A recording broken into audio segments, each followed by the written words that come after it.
Hi, we're going to talk a little about dematting and the tools that are available to us now to demat dogs. Dematting has always been a sensitive issue when it comes to groomers. Some people don't believe in dematting, some people do.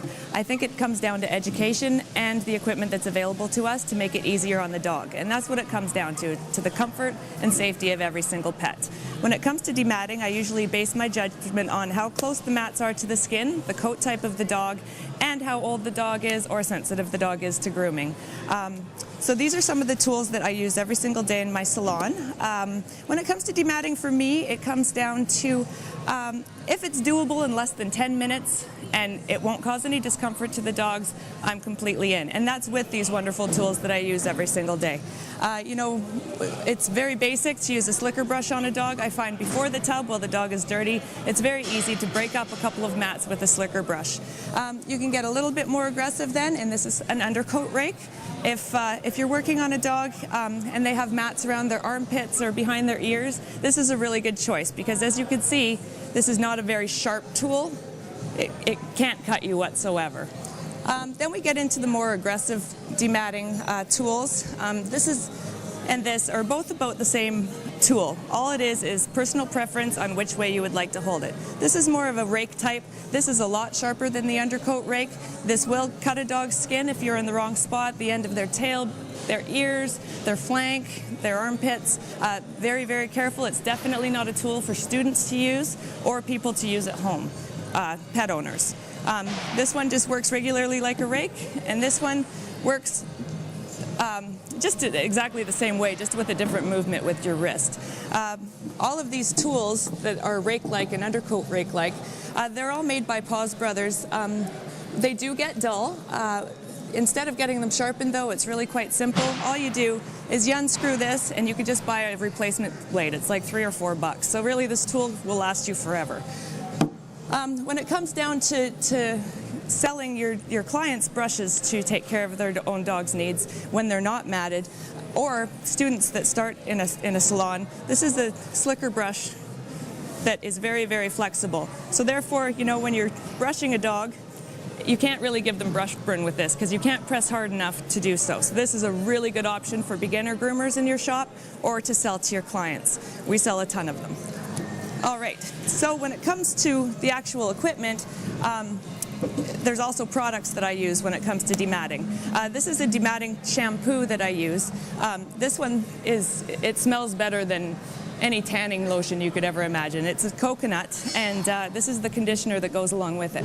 Now, saying that, I rarely use conditioner on my shop on dogs that are going to be scissored.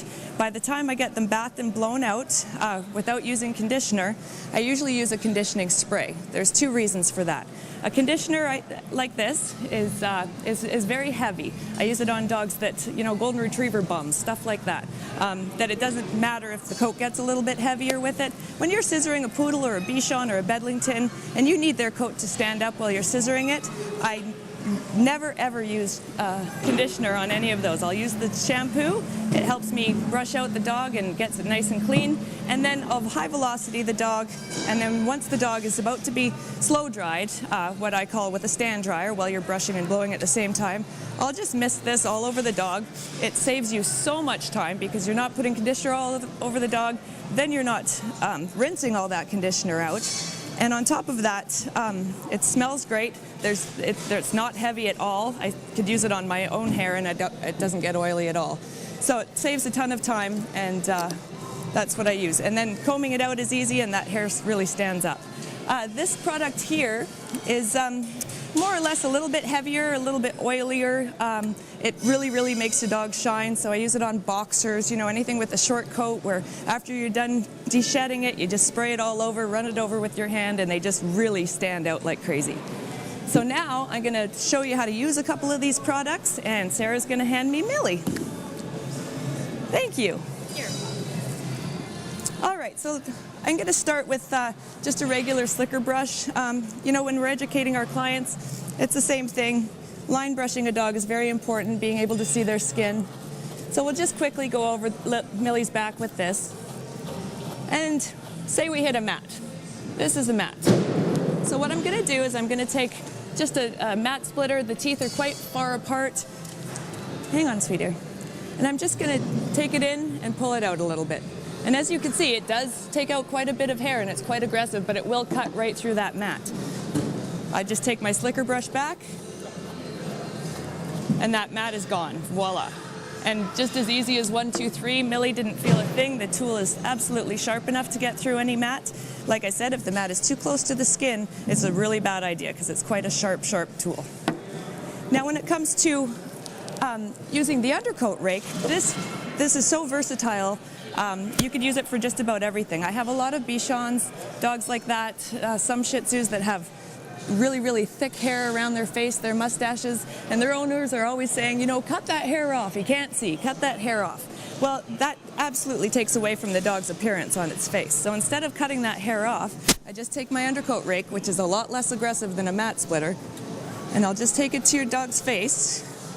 So it doesn't change the look, but as you can see, it takes out some bulk. So you could give that dog that beautiful expression without chopping all that hair off. That was our lesson on dematting today.